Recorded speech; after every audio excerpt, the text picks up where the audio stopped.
Yeah, I'm a typical American. I'm the son of two immigrants. My mother was French, my father was Romanian. Ooh, yes. Which means I've never met my father. Yeah, I don't know if you guys know it or not, but in Romania, if you're half Romanian, you get one parent. Full Romanian, straight to the orphanage. You just gotta sit around waiting for Angelina Jolie to show up. Sucks, man. And it's funny, man, because being that combination in the U.S., half French, half Romanian, makes me exotic. Am I exotic in Europe?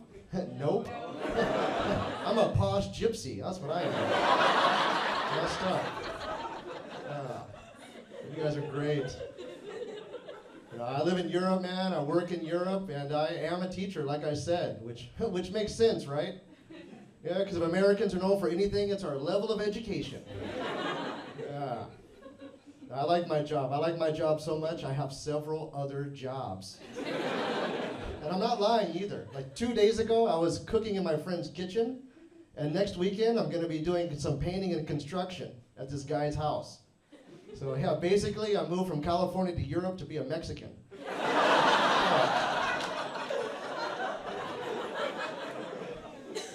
What do you call Mexicans here? Portuguese people?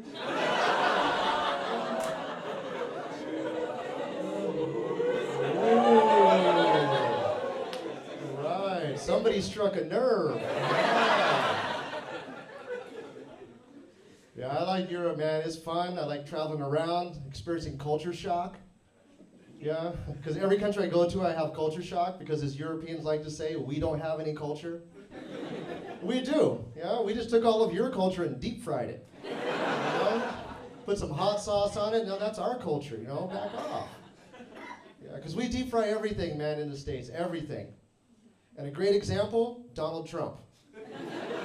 For real, I don't know what color his skin was originally, but that dude looks delicious, doesn't he? My God.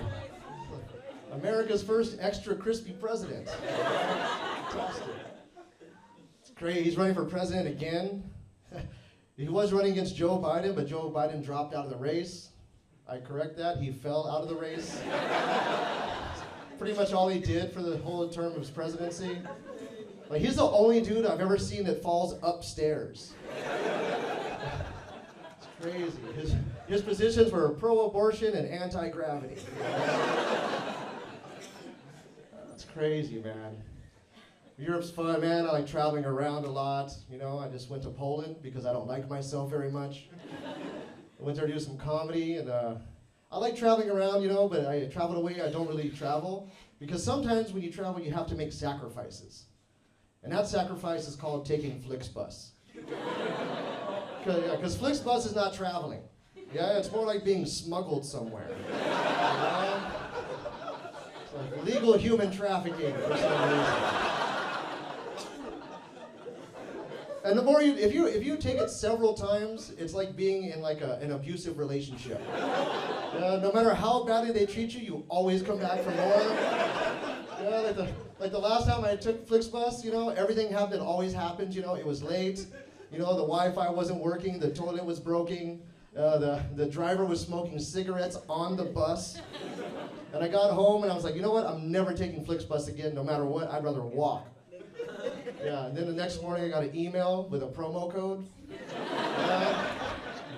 Berlin for €8. I'm back.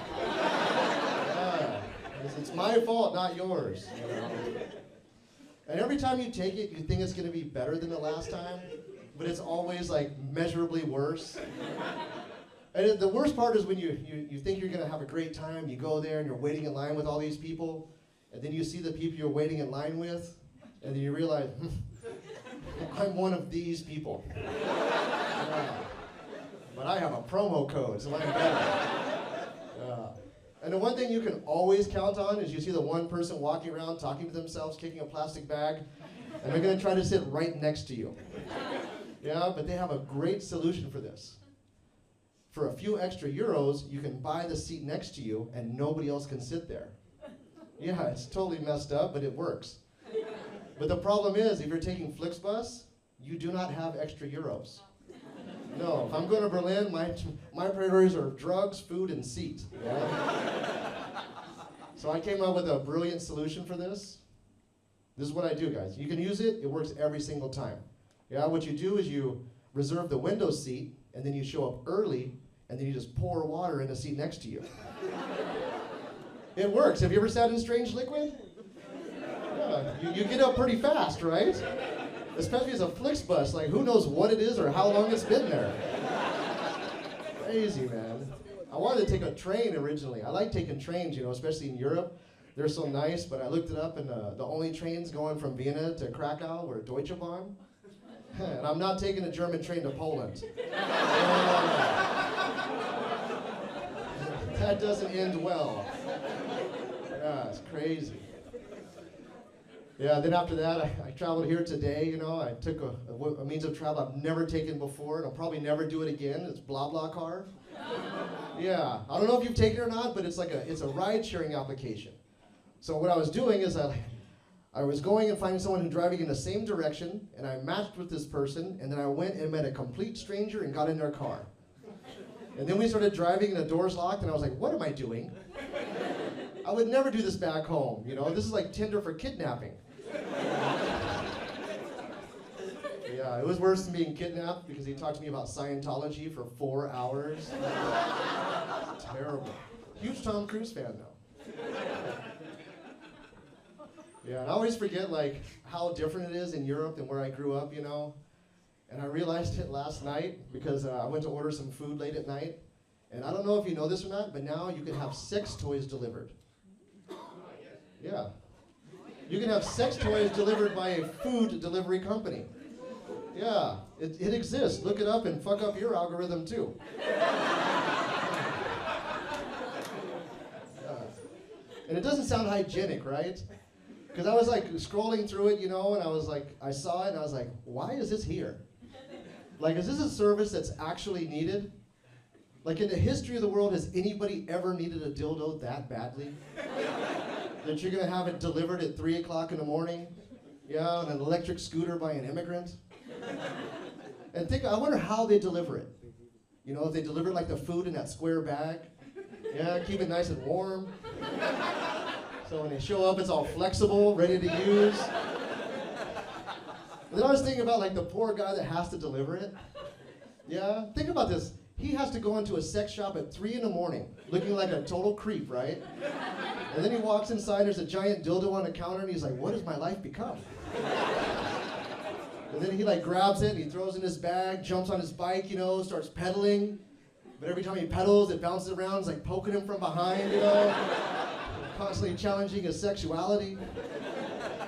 Then there's that weird moment when he arrives, he's got to deliver it, and you're standing there with no pants on, of course.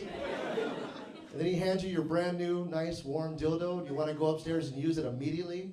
Yeah, but it smells like someone else's pizza. All right, guys, you've been a lot of fun. Give yourselves a hand, and welcome back your host, Michael.